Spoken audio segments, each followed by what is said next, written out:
السلام عليكم ورحمة الله وبركاته. تعمل ايه لو لسه ما بدأتش ولسه تايه ثانوية عامة؟ بص، خليني صريح معاك. لو مش هتتنفذ اللي في الفيديو ده وتفوق بجد، فبجد اطلع من الفيديو، ما تكملوش. والله العظيم اطلع، ما تكملش الفيديو. كفاية تضييع وقت لحد كده. اول حاجة لازم تدرك ان اللي انت عملته ده مصيبة. اقسم بالله اللي انت عملته ده كارثة، بكل المقاييس كارثة ومصيبة. يعني ايه لسه ما بدأتش؟ يعني انت ما جيش عليك مرة في 10 شهور كلهم اللي عدوا دول كلهم ضميرك ما قلبكش مره كده وقال لك قوم ذاكر، قوم اعمل اللي عليك، قوم انت سايب المواد دي كلها ليه؟ يعني خساره، خساره اللي انت عملته ده كله، خساره فلوس اهلك، خساره تعب اهلك معاك. يعني اهلك ما يعني ما صعبوش عليك. يعني اهلك اللي تعبوا معاك طول السنه دي كلها ما صعبوش عليك. اعمل اللي عليك عشانهم هم، عشان مستقبلك، عشان عيالك قدام، عشان مستقبلك وحياتك وكل اللي انت هتعيشه قدام معتمد على السنه دي. اقسم بالله ثانويه عامه بالنسبه لك دلوقتي هي نهايه الحياه. واي حد بيقول لك حاجه غير كده هو بيضحك عليك. يا اما بيضحك عليك عشان ما بيحبكش عايز يضرك، او بيصبر ناس عدت بثانويه عامه وبيصبرهم بقى عشان هم فشلوا فيها او ما جوش فيها مجموع فبيصبرهم بالكلام ده. لكن اقسم بالله ثانويه عامه بالنسبه لي دلوقتي هي نهايه الحياه بجد. انت طالب وظيفتك ايه؟ بتذاكر بس، ما بتعملش حاجه تاني. بتعمل ايه في حياتك؟ بتذاكر وتعبد ربنا بس. فلازم تفوق وتبقى مدرك كده ان انت عملت ده مصيبه عشان تفوق وتحل المشكله دي. بس طبعا مش معنى ان انت بقى لازم تدرك ان انت في مشكله وان انت عملت ده كارثه ومصيبه انك هتعيش لي بقى في فقره الولوله ويا ريتني عملت ويا ريتني سويت. خلاص انسى اللي فات، ركز في دلوقتي. احنا دلوقتي في المراجعه، ركز دلوقتي، انسى كل اللي فات. مش هتقعد بقى تعيط لي ويا ريتني كنت عملت، يا ريتني كنت سويت، ده لو كنت بدات من شهر من شهرين ومش عارف ايه. انسى، ركز في دلوقتي. طب نحلها ازاي؟ اول حاجه يومك كله هو عباره عن مذاكره وبس. هتقول لي اللي انت بتقول ده مش منطقي، ويعني ايه يومك كله مذاكره؟ هقول لك ما اللي انت عملته ده مش منطقي. لازم هيتحل بحل غير منطقي. فاللي انت هتعمله انك لازم يومك كله عباره عن مذاكره. ازاي؟ هتذاكر في اليوم 16 ساعه، 16 ساعه مذاكره، 6 ساعات نوم، ساعتين اكل وصلاه. بس 16 ساعه مذاكره، 6 ساعات نوم، ساعتين اكل وصلاه. انا كنت ماشي على النظام ده في شهر 5. فانت دلوقتي خلاص لازم تبدا. مفيش حل تاني، مفيش حل غير كده انك هتبدا. خلاص كفايه تسويف، كفايه تضييع وقت، كفايه مرقعه بقى وتسويف وهبل اللي انت بتعمله والعبط ده كله. كفايه بجد. فيومك كله عباره عن ايه؟ 16 ساعه مذاكره، ساعتين اكل وصلاه، 6 ساعات نوم. بص، عشان النوم ايه عند عم مشكله الناس كلها. انت لازم تنام بدري وتصحى بدري. ليه؟ عشان الامتحان الصبح. يعني حضرتك مش هيجيلك الامتحان على السرير بالليل، لازم تذاكر الصبح لازم. ماشي؟ فانت لازم تركز انك يومك نومك قليل. نومك 6 ساعات بس، 6 ساعات كويسين جدا جدا. انا كنت ماشي على النظام ده زي ما بقول لك كده. 6 ساعات كويسين جدا. 16 ساعه مذاكره هيخلوا لك صوره كامله كبير في اليوم. فركز انك تكون يومك كله معظمه مذاكره.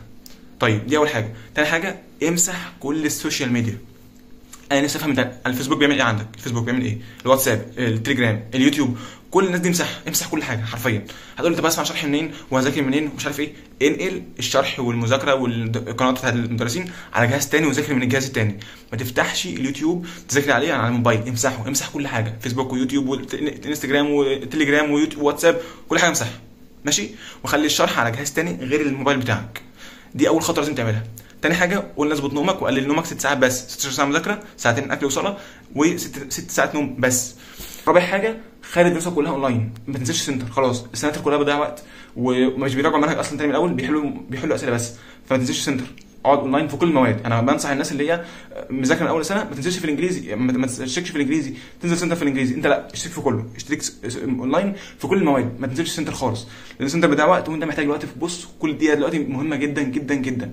يومك عباره عن 1.5% من مجموعك. اي يوم هيضيع فانت ضيعت 1.5% من مجموعك حرفيا. من اول دلوقتي، من اول ما تسمع الفيديو ده، فانت كل يوم بيضيع منك عباره عن 1.5% بيضيع من مجموعك. فانت لو ضيعت ايام كتير من الفتره الجايه دي فانت خلاص ضيعت ارقام كبيره جدا من مجموعك. فلازم تفوق ان انت تشترك اونلاين في كل المواد، في كل المواد.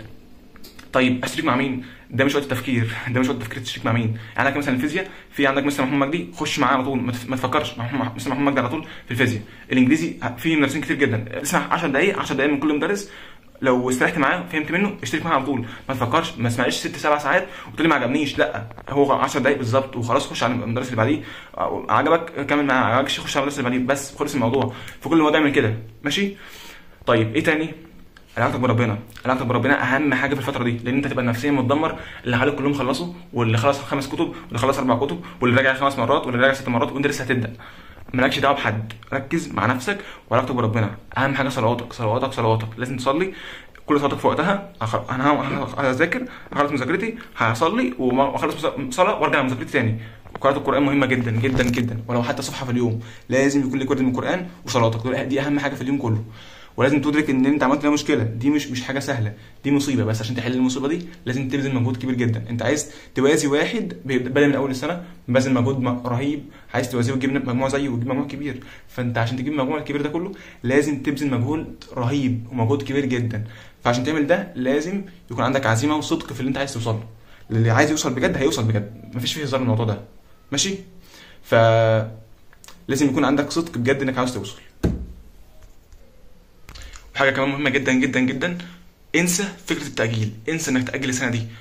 واقسم بالله ده يعني اصعب واسوأ قرار هتاخده في حياتك، انك تاجل السنه. والله بجد مصيبه. انت هتاجل السنه ليه؟ عشان سوفت طول السنه اللي فاتت. طب انت سوفت طول السنه، هتيجي السنه الجايه هتسوف برضه، اقسم بالله هتسوف.